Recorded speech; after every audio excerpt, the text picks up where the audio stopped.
we nolecho kababuzeeko ayambadde ekyambalo ky'abakyala Abaganda n'anyuma n'anekaanekana tusanze okulaba nnyabo Nango basanga hello, how are you Uganda? Muli mutya mwebale kubeera ku Spark TV. Spark TV kwe tuli tuweereza tunyumirwa fa bagiweereza bwana mwabadde babwe mutyo tujiraba ensonga lwaki tuzze ntutegeera munyumirwa bye tukola eno kati baheras anyways wabale kubeera ng'ojja webale kusiiba ng'onyumye nnyo mu kyambalo. As usual, I'm ever smart. I know. Na ate gomese ya lero. I mean, omuntu ayinza okugamba lwaki Phinah jidde mu gomese kataka kula kufiga yeri nga yabadde buli obwaffe ku leggings.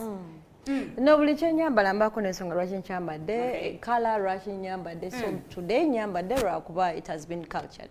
Oh, by the way, talking about it. Yeah. Abannayuganda bagimanyi. Jalo badde cultured.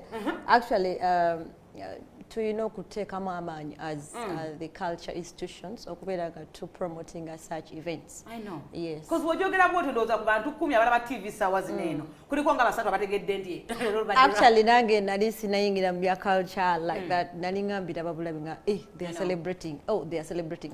Not until I came to the center tikati I feel I'm part of it and ina feeling tinamwe muli part of it. Next time I expect to find you ngoyambadde ekintu ekiva kimwamba. Okay. What is so special okulunako nga luna 21 May? Kiki ekyenjawulo ng'ogyeko erinnya lye mwatuma nti Culture Day. Kiki ekirufuula olw'enjawulo? Kati nga bw'owulidde it's Culture Day, that is the difference with it. It is Culture Day. Lwe lunaku lwe mujjukira lwe mu celebrating your culture gwe nga gwe mulina ebyobuwangwa. These days we are losing out as the community because digital era egenda phasing out the culture, our culture. Ate culture yaffe yalinga etuyambako nnyo keeping up communities. For example, enkolagana y'abantu, engeri abantu gye bakolamu empisa mu bantu. That is why you're ever complaining about the discipline of people, engeri gye beetwalamu. So culture kubeera nga preserving again and then we protect it to protect our societies. Omuntu ayinza okulowooza nti oba amaanyi otaddemu maanyi nga Phinah ng'ogamba nti lwakubanga nkimanyi nti ndi mu UNCC ate nga ndi mukulembeze kyeva ntaddemu amaanyi leero wekiri oba si wekiri? No, it's not like that. First of all, I'm a Ugandan. I'm a Muganda. I know there is culture. Ekirala I've been just appointed as the vice chairperson of the UNCC, so this is all part of it. I'm at work. Kiki osinga okwenyumiririza mu culture ey'Abaganda?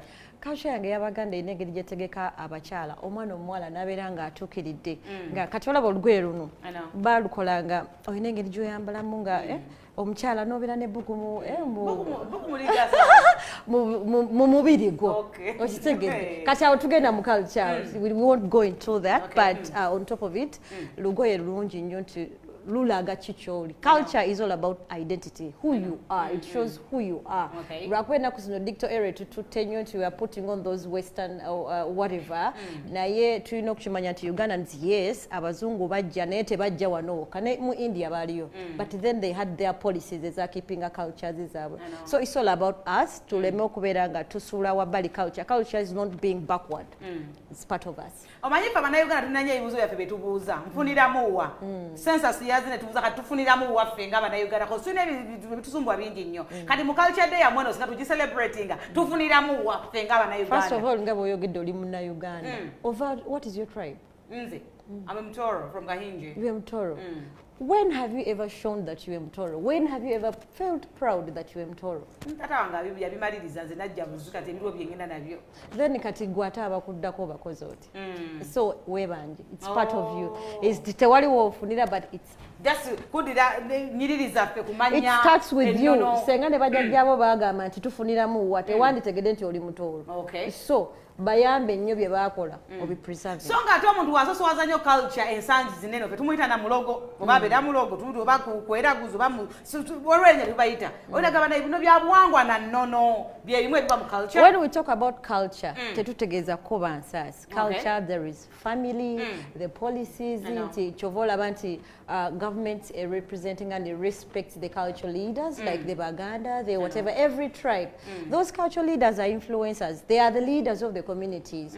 Basobola ku influencing owulira otera nnyo okulira nga kabaka agamba tugende twegemese abantu ne bagamba ngamba kabaka ayogedde kati kuluno Kyabazinga yagambye tugende bandange batubale abasoga ne bagamba Kyabazinga akobye so they are an influence in the community so we are part of our culture it creates our identity it tells who you are. I know Chesingo manya kunaku ngazi they always have themes one themes is driving at that particular omwaka ogwo mu culture lero mbadde muli ku theme je mbaddeko theme ya lero ebadde about digitalization culture yes it is we say it is phasing away because of digitalization naye tubadde to embracing the country all the people all the stakeholders please embrace digitalization bwe kibanga kyekiriwo nti tugoinga professional we should do it that means museum gyobadde osuubira nti gyeri ekamocha we should esobola okubeera ngeri online okitegera buli kimu tubeere nga tukya embracinga teacher wange lumu yangamba professor balonywa nti Nokia ojujukira Nokia was a phone it was a company okitegera so Nokia were edinenge DJ yalagajalira market yayo it didn't do enough market research so it was pushed out of the market just because they are far what is on ground so at this moment let us not complain about culture being phased away by digitalization choba TikTok webanga TikTok yes museum you take a TikTok webanga chidi social media platforms let us go digital and embrace our culture okuberanga etuka ku buli omwe then ekirala we should go into schools emito jejigo kati goine kibuzo kyomboziza titufunira wa a young kid can't ask such a question bwobo muyisiza wansi ngombulide about culture okay ngo muyimbi chemanyi nti culture yesu tujogera ko nako rale kubanga tucelebrate nze gwe ngo muyimbi kicho gase ku culture through okuyimba koyimba nze ngo muyimbi first of all engeri jondabamu ondabangu mchana gabateka wakati akyuse Phinah wakoli gwe mulala kati wawo gatidde no I have two personalities in myself when it comes to performance I'm another Phinah that is the Masanyalaze when it comes to another personality oyo ye Phinah ali mu advocacy leadership management so you should have two personalities in you not every day that you should look like a presenter of TV you should have the other part of you so what I've contributed to the culture sector Zega Phinah promoting Empisa. I'm very disciplined. So that means my followers are catching up with my discipline. That is culture. When it comes to culture, tulina the discipline, morals, the family, tuli tutia or segera. So at least I've done something. Weogera kuno naku tubadde mu show yaffe tuvudde mu walenga tuogera kuno ku celebrities you've had abantu abitibwa abenjawulo ne honorable peace mtuze naye jabaddeyo yavayo kemabega kawo kimu ku bintu bye tusinga omujjukako ffe ng'abaana abali abatawa kusinga tukiwulira nga tugamba nti ebintu byogenda ffe ng'abakyala culture yaffe yogenda tukyalira ensiko tugiveeko kati Phinah wabanga honorable yayogera ngabadde nga celebrating ekintu kino gwenga gwo omukulembeze ate mu NCC okyogerako ki buli omu ayina endowooza yeah just respect her ideology then inange maybe she felt we feel the pain she felt that the girls feel pain naye nga it's the way to go. Okay, it's the way to go. Kali, raba ati show de buchari. Kadara balaba tetuiza. Banya tujongere yeri. Bela naye anyway checho. Phinah Masanyalaze, Phinah Mugirwa. Erinnya lya Masanyalaze neno lyegatta kotya. Livawa. Olulimi lwange olwasooka. Yes. It was my first song. Omanyi kiba kizibu okutandika okuyimba ne bakutuuma erinnya. That's a blessing. I know. Omanyi kizibu nnyo okukola erinnya mu bulamu. That's why okiraba nti olina okwegendereza okukuuma erinnya. Osobola odikola for a long period of time then nelioneka in the blink of an eye. So Masanyalaze, it's part of me. It was my first song. It was my first song. Nali njogera ku baami. Abaami nga njagala actually I'm thinking about it. Okubeera nga nkolanga dam. Wesobola okumanejingira amasanyalaze gaabwe nga gwe bbaawo osobola okubeera ng'omuwayaka nomanya nti atoddeko oba tatoddeko so akanyonyole bulungi ako kakulumu kakani omuntu gwe kayamba nga okoze eddamu y'amasanyalaze oba gwe kayamba Jose Naji you want to manage your mind so sibimanyi ebyo ndi mwana naye kati eŋŋamba ng'okoze eddamu y'amasanyalaze ng'abaami tubakola batya abaami nga tubagabirako ngeringa yaka otegera ng'otegera nti kati mwami wange ayina units west. I know. Kamogere ko nyingi.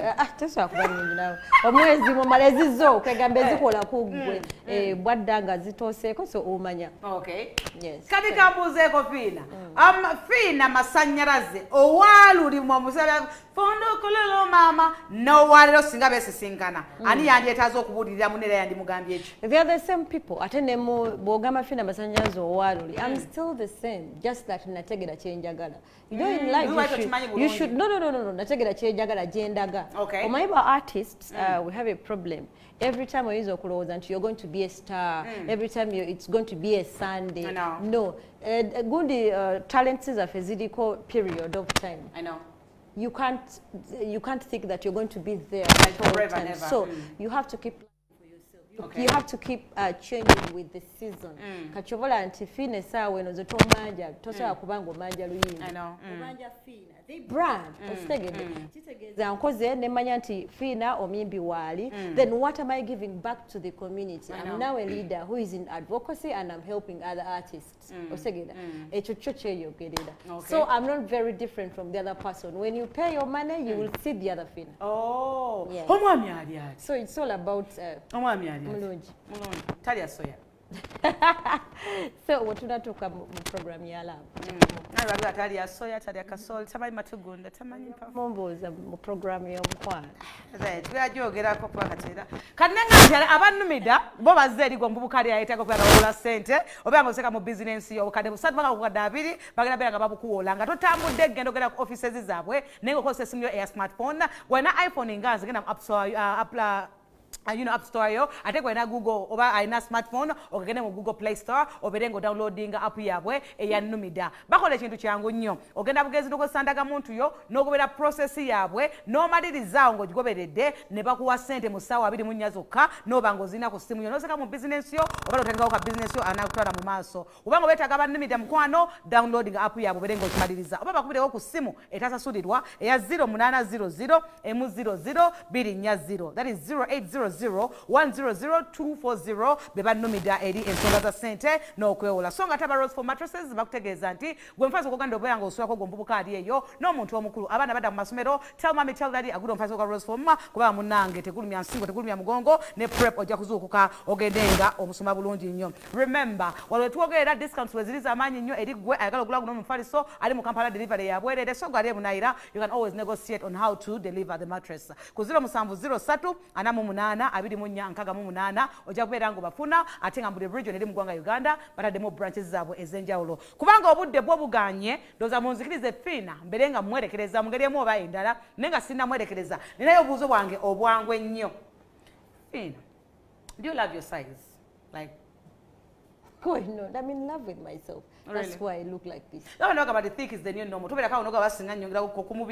That is me. It's what I like. Okay. I don't do things that people like. I do what I like. I told you I love myself. Yes. Everything on my body, I like it. Have you ever felt shy in your life? No. You've never? No. Do you ever regret anything? I don't regret anything in my life because I know everything on me is good and the best. How does it feel being a mother? It was great. It has no feeling, by the way, that you're a mother. I know. I just know I'm a mother. Okay. And I'm proud of it. How long do you take to forgive when someone acts? I always forgive at the first moment. Yeah. You know, if you forgive, now we have peace of mind. Okay.